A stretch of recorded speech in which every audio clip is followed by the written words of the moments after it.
We here at Xbox One love our platformers. So here are some of our favourites. Check them out. Aside from teaching everybody what parkour actually was, Mirror's Edge was the first game to really pull you inside the head of a character in a platform game and give you a proper sense of all the vertigo that Mario and Sonic must have been feeling for years. My favourite bits were those moments where you went into a kind of trance and started chaining leaps and dashes and slides together like a ninja, until you face planted into a wall, but even then it was more fun to start again and try for a perfect run. It clearly set the blueprint for Titanfall and modern COD games, so if you haven't tried it, Mirror's Edge is backwards compatible on Xbox One, and if you're ready for more free run fun, then Mirror's Edge Catalyst is coming to Xbox One in May. It would be a crime to have a platformer list and not include Rare's iconic Banjo-Kazooie, which I locked myself away to play on Rare Replay this Christmas as I never got to play it as a child. Yes, all the sympathy, thank you. On your journey to save Banjo's little sister Tootie from the evil Gruntilda, you play as Dream Team Banjo the Bear and Kazooie the Bird, each learning new skills and grabbing iconic collectibles. I love Kazooie and her talon trot, partly because it helps you get to places and partly because I love the noise. I love imitating it more though.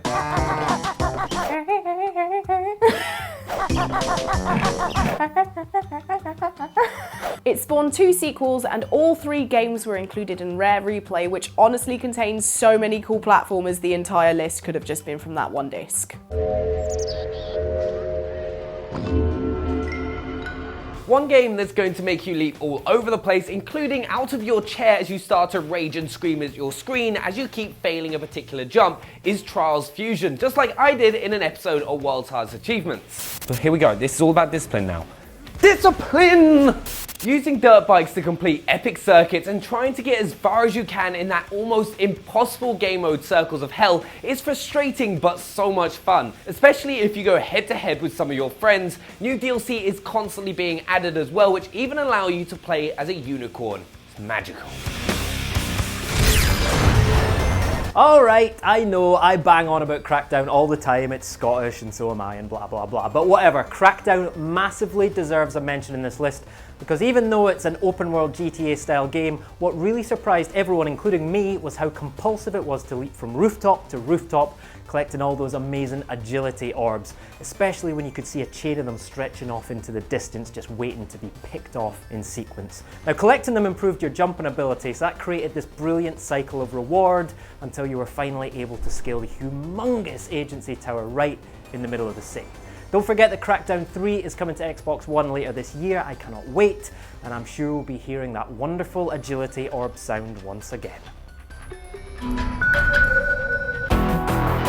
As shown in the comic book intro of the Xbox 360 Back-Compat HD remake, Earthworm Jim is a normal earthworm until a supersuit falls from the sky and turns him into a humanoid hero.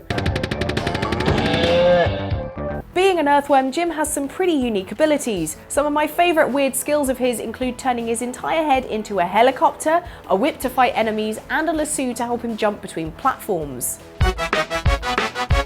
As he goes off to rescue Princess What's-Her-Name, he's also armed with his laser gun and faces some brilliantly bizarre bosses, including a guy who throws up whole fish. It was also perfect fodder for 90s cartoons, getting its own TV series, which I loved. I'll solve this problem with my 4 hyper-intelligent brains. I'm hungry, I'm cold, I'm itchy. Where are the girls? And I fondly remember watching my cousins play this game many years ago. Quite possibly one of the most beautiful and charming games that I've ever played is Ori and the Blind Forest. It has everything you could ask for from a platformer, amazing gameplay, a strong story, and incredible music, while also having some incredible jumping sequences, including when you escape from the Ginzo tree.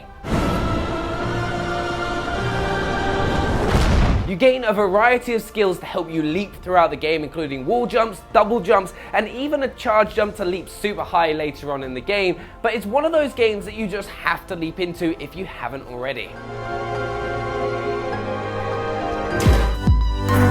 Here's a fun fact for you, only 5 Xbox One games are running a Metacritic score of over 90, and Rayman Legends is one of them.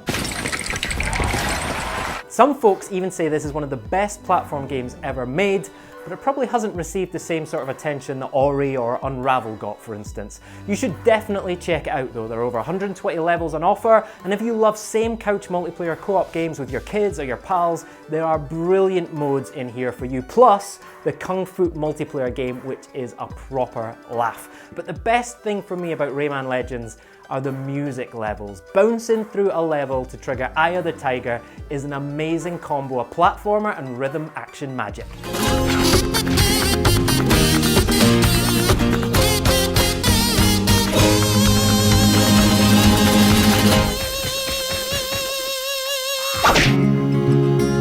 Unravel is a physics platformer with a lot of heart. Playing as Yarny, you use his trail of yarn to build bridges, lasso across gaps, and move things around the levels. But top up as it can run out and your heart will break as you see him tugging on the little line of yarn behind him.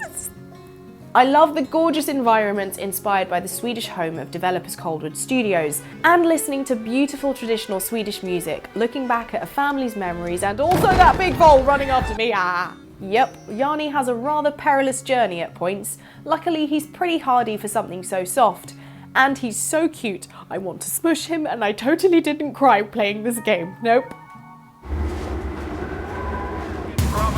Okay, now I know this game isn't a platformer and it seems to always be me that goes a little bit off piece, but in Titanfall you do a lot of leaping about, whether that's running along walls to navigate your way through the map or trying to jump onto the back of an enemy Titan so you can take it out. Even the Titans leap onto the map from outer space, but Titanfall is definitely one of those games you see a lot of jumping around in, whether it's just you enjoying that free running experience or you're getting angry at all the other players jumping all over the place. Even so, it's tons of fun, and in my books, it's a platformer. Can't take it away from me.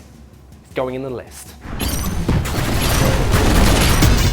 Now, if anyone ever totted up a league table of Xbox 360 games ranked by how many controllers they had caused to be smashed off walls, off the floors, or off skulls, Super Meat Boy would be a championship contender.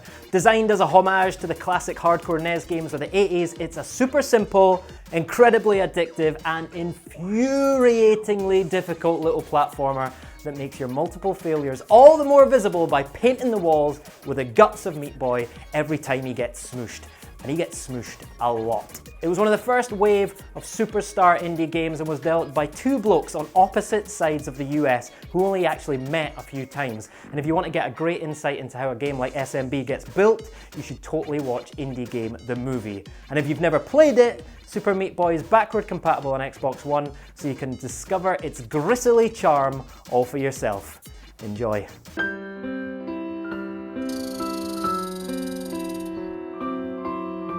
So there we have it. I hope you guys enjoyed the video. Make sure to subscribe if you're new, drop a thumbs up, and let us know your favorite platformer in the comments below. And we'll see you guys next time.